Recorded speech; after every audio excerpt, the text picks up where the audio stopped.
Em đã cười rồi còn gì. Em nói em không cười mà. Anh đâu có cười đâu. Đừng có đùa. Anh đừng có thấy anh cười đâu. Tại vì anh nghe hết tiếng cười của em rồi. Đừng có nói đùa. Nhìn anh như thế này thôi, anh làm nhiều buồn cười lắm. Mai mốt làm một video buồn cười nhất cho em nhé. Không phải mai mốt, là tối qua hả, tối nay. Tại vì anh đã sẵn sàng rồi.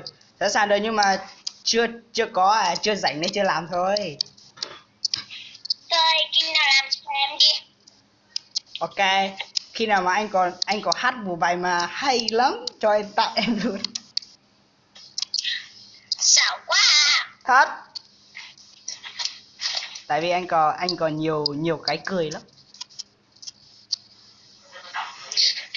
Anh là anh xem suốt ngày cười thỏa. Thì anh thích cười mà, anh đâu có thích buồn như em đâu. Em thích cười nhưng mà không biết đơn giản nó tự buồn à. Sao tự nhiên lại anh có mà tự nhiên lại tự buồn, chắc phải có lý do chứ.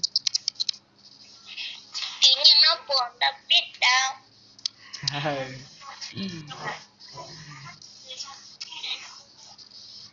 lâu lâu rồi mình lại nghĩ ra một cách làm hay. Anh làm một cười quá à. Anh làm xong anh còn cười vô duyên luôn. Mấy đứa ở đây này, mấy đứa ở đây cười giống như em luôn đó, cười giặc khoái luôn.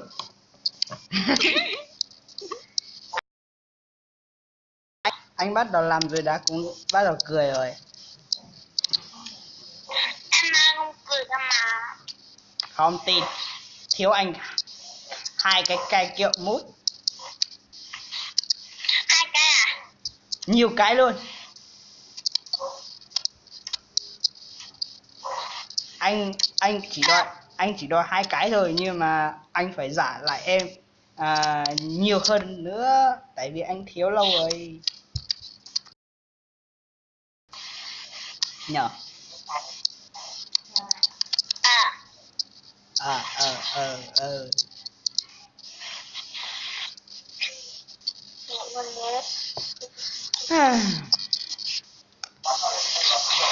Này, nhìn mình có hợp không nhỉ? Không. Sao không? Tại vì em béo quá. Em nó có béo như anh đâu. Béo quá. Em không béo như anh đâu. Thế lên em anh có. Nơi em thì chắc anh ở nhà hát karaoke thôi à. Karaoke gì? Thì karaoke ở nhà đó. Tại vì có bạn gái đâu mà phải đi chơi chứ.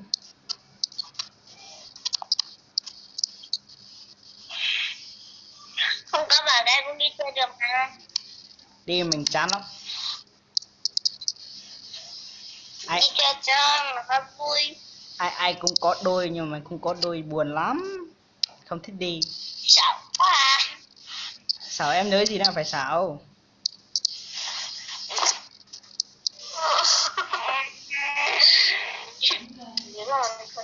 Anh đâu có giống bọn em đâu. Bọn em thì có đôi rồi, anh thì chả có đôi gì đâu.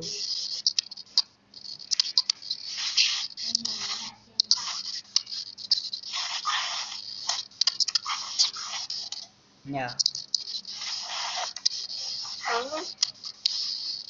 Chúc ơn ngon nhé. Không biết.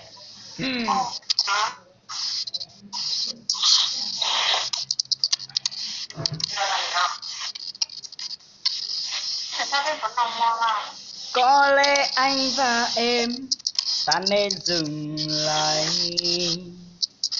Có lẽ anh và em mình chia tay.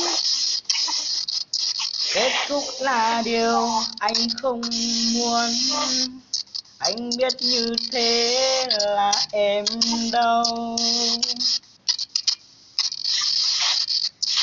Không phải vì anh đã hết yêu Ly, mà vì đôi tay đôi ta quá xa. Người ơi anh xin lỗi, vì anh không thể đến bên Ly lúc này. Hãy hiểu cho anh và hãy thứ tha cho anh em nhé. Gì á? Anh hát ở đây em làm gì? Thì anh hát chơi thôi.